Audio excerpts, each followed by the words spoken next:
Ayo kita belajar bagaimana cara memasang mikrofon agar suara terdengar dengan jelas.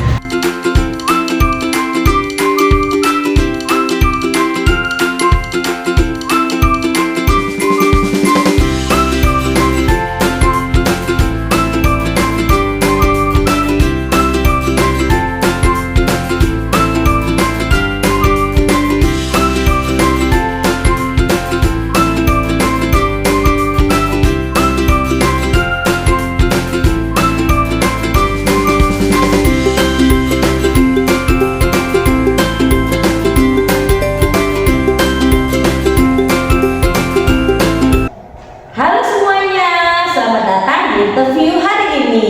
Sekarang saya ada di Sekolah Cinta Kasih Seci.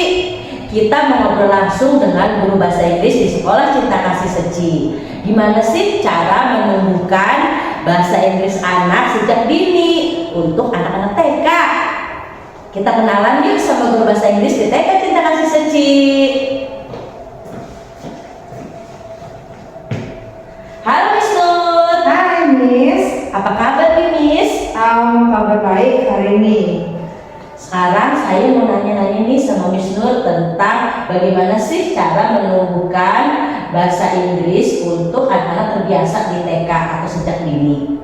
Kalau dari saya biasanya anak-anak itu diperkenalkan dulu dengan gambar, lalu video, lagu. Jadi mereka itu senang dulu dengan suasananya, lalu mereka belajar bahasanya. Gimana sih cara untuk membuat lingkungan kelas supaya nyaman kalau belajar bahasa Inggris? Kalau di kelas bahasa Inggris saya biasanya anak-anak TK itu kan masih belajar tentang things in the classroom misalnya. Jadi misalkan di kursi kita labelin chair, di meja kita labelin table, dan benda-benda sekitarnya kita taruh label dan kita biasakan menyebutkannya dalam bahasa Inggris untuk anak-anak sejak dini. Biasanya nih Miss Nur, anak-anak itu kan pemalu dan takut untuk ngomong bahasa Inggris. Gimana cara menumbuhkan mereka supaya mereka berani untuk ngomong bahasa Inggris? Kalau dari saya ya biasanya kita itu buat kelompok kecil. Misalkan saya kelompokkan nih anak-anak yang pemalu dengan yang sedang dengan yang memang aktif berbicara dalam bahasa Inggris. Jadi mereka terpancing untuk berbicara bahasa Inggris dengan anak-anak yang sudah aktif seperti itu. Peran orang tua kan juga penting untuk anak-anak menumbuhkan minat mereka belajar bahasa Inggris. Gimana cara orang tua bantu supaya anak-anak di rumah juga terbiasa bahasa Inggris? Kita biasanya mulai dari instruction. Jadi misalkan di rumah tidy up the toys please. Nah di sekolah juga sama, kita menggunakan kalimat yang sama supaya mereka juga terbiasa untuk mendengar instruksi itu. Jadi mereka semakin lama vocabulary-nya makin banyak dan mereka terbiasa mendengarkan instruksi dalam bahasa Inggris. Pertanyaan terakhir nih, apa sih tantangan terbesar Miss Nur dalam mengajarkan anak-anak TK untuk bisa berbahasa Inggris? Pastinya yang paling susah adalah konsistensi, Miss.